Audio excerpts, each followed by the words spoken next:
Esa noche fue la noche más triste. El duelo fue el duelo más doloroso. Evita se iba, y con ella un ser único e inigualable, un ícono de tenacidad, entrega y justicia social. Con mi corazón y a todos los descamisados por los estrechos, pero muy cerca de mi corazón, y deseo que se den cuenta de cuánto los amo.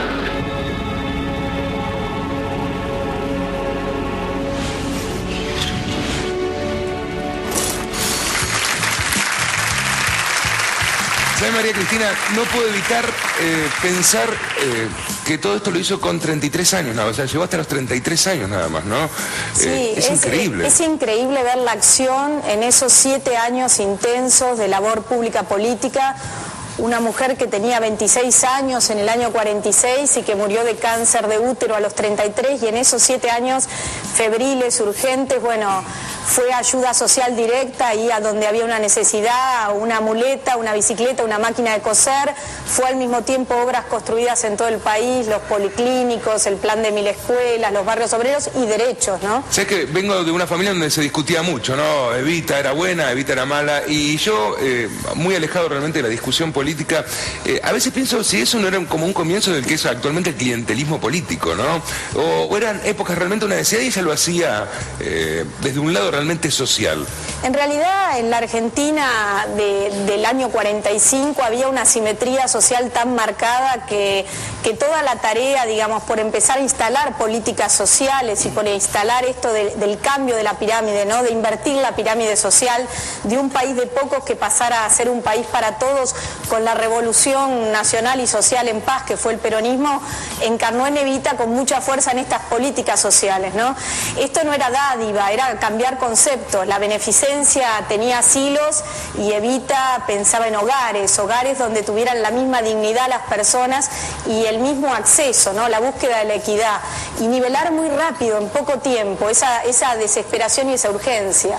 Felipe, sobre la biografía que vimos, ¿alguna pregunta para hacerle a ella? No, estaba pensando que, sí, un par de preguntas, pero estaba pensando que la dimensión de la obra de Evita se ve en la prolijidad de sus enemigos en borrarla, ¿no? En borrar su obra, en terminar con la fundación, en secuestrar su cadáver, en hacerla desaparecer de la historia.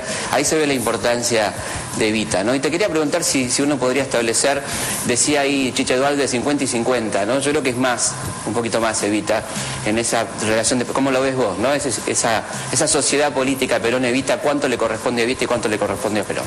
Bueno, yo ahí creo que Perón y Evita son las dos caras de un mismo proyecto nacional para Argentina. Yo no veo esa división que muchas veces se trató de instalar entre una Evita que sí, que es como acá también se dijo en el programa anterior, ¿no? Quizás un poco más digerible, o que buscó la unión, y un Perón que buscó otra cosa. Yo creo que ambos dos eran parte de un mismo proyecto y que tenían distintos roles. Sí creo que Eva encontró, como decía Galazo en el tape, en la rebeldía, la lucha, y que se entregó plenamente y que dio hasta la vida, ¿no?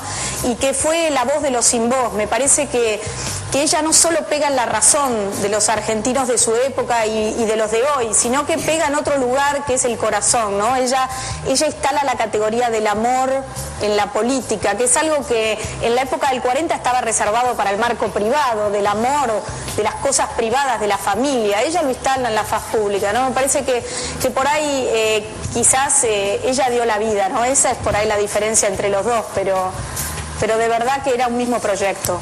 Alperín, ¿algo para decirle? Sí, vos usabas, Mario, la pregunta sobre el clientelismo, ¿no? Sí. Y me da la sensación que en Argentina estamos acostumbrados a hablar de clientelismo y condenar, antes de preguntarnos por qué existe el clientelismo. Es decir, porque el Estado no llega, no va.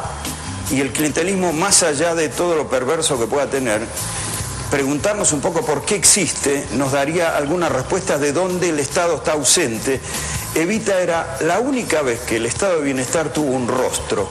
Fue la única vez, y Evita, el otro costado extraordinario de ella, me parece, es que es la primera y quizá la única mujer del poder que no estaba detrás del gran hombre, sino junto al gran hombre. No pasó antes, ni volvería a pasar después, me parece, ¿no?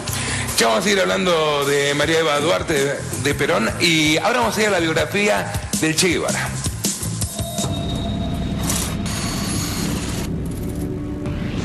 la esperanza de un mundo mejor, la imagen por la cual vale la pena arriesgar la vida, sacrificarse hasta la muerte en los campos de batalla de todos los continentes del mundo. Su nombre es sinónimo de ideales, utopía y militancia, de sueños y convicciones, y de coraje. Su apodo es bien argentino, tan argentino que se hizo grande con la palabra que usamos para definir a todos los nombres en uno. Che. Hizo lo que dijo y dijo lo que pensó. No se puede confiar en el imperialismo, pero ni tantito así, nada. El Che es una figura mítica por todas las razones que los mitos llevan consigo, ¿no es cierto? Es decir, la epopeya, la muerte heroica. Es decir, el Che pudo elegir muchas cosas. Eligió cambiar el mundo. Y para cambiar el mundo puso el pellejo. Ernesto Guevara Lynch nació en 1928. Vivió en Rosario, Córdoba y Buenos Aires. Buen estudiante y ávido lector. Con apenas 21 años emprendió su primer gran viaje. Quería conocer la Argentina, entonces le puso motorcito a una bicicleta y recorrió 4.600 kilómetros en bicicleta para conocer el país. En ese viaje, entre cerros y quebradas, supo de los aborígenes que aún quedaban y de los pobres que trabajaban la tierra. Era apenas el comienzo. 3 años después, recibido de médico, junto a su amigo Alberto Granados, a bordo de la Poderosa, salió a recorrer todo el continente. Hace este viaje, se sumerge en la América Latina profunda y yo creo que ahí empieza un proceso de cambio en su forma, no de ver a América Latina y a la Argentina, sino de verse a sí mismo. Leyó a América y se empezó a formar el embrión del que hasta entonces era Ernesto Guevara, el embrión del Che. Con apenas 25 años se fue a Guatemala y de allí a México, donde conoció a un grupo de cubanos que se oponían al régimen del dictador Fulgencio Batista. El líder de ese grupo era Fidel Castro. Yo lo que hice fue reclutarlo, pero no me costó ningún trabajo.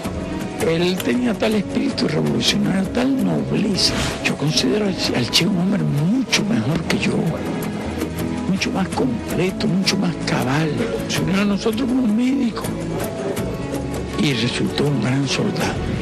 Adentro de él también surge un comandante, un guerrero. Había en él ese impulso de las grandes apuestas, que uno encuentra mucho en los héroes militares del siglo XIX argentino, del siglo de la independencia, ¿no? El 2 de diciembre de 1956, a bordo del yate Granma, el Che y 81 hombres más llegaron a suelo cubano e iniciaron una lucha armada. 2 años estuvo el Che en la Sierra Maestra. Ya son 16 los meses que hemos estado en la Sierra Maestra. Hasta que el 1 de enero de 1959, las tropas castristas ingresaron triunfantes a La Habana y la utopía revolucionaria se hizo realidad.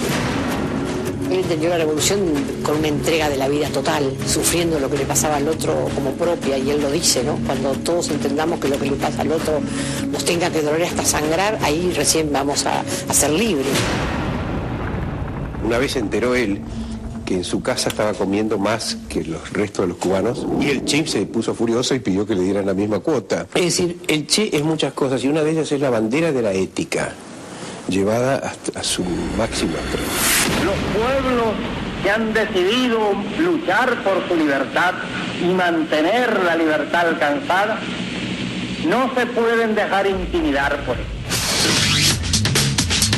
El Che fue comandante, director del Instituto de Reforma Agraria. El primer ministro del gobierno revolucionario, doctor Fidel Castro, despide en el aeropuerto de Rancho Boyeros al comandante doctor Ernesto Guevara. Fue presidente del Banco Nacional de Cuba. Fue ministro de Industria y Economía y representó a Cuba ante el mundo. Por ejemplo, en un momento dado, cuando era el ministro de Economía, quería aprender matemáticas. El profesor de matemáticas dice, bueno, todos los días, o todos los jueves y los martes a tal hora, teníamos la lección de matemáticas con el Che. Pasaron 4 años hasta que yo le dije, comandante, ya le he enseñado todo lo que yo sé. Entonces el Che le dijo, bueno, a partir de ahora estudiamos juntos. El Che se ganó el corazón de todo el pueblo cubano. Pudo haberse quedado con los honores, pero decidió seguir luchando.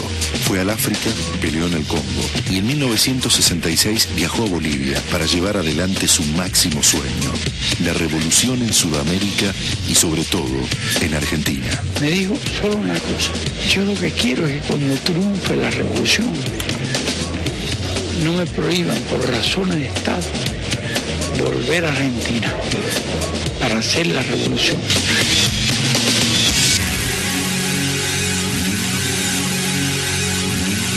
Fidel le dio todo el apoyo que le podía dar en esa circunstancia y trató de disuadirlo. La idea de que el campesinado miserable de Bolivia iba a levantarse en solidaridad con un movimiento guerrillero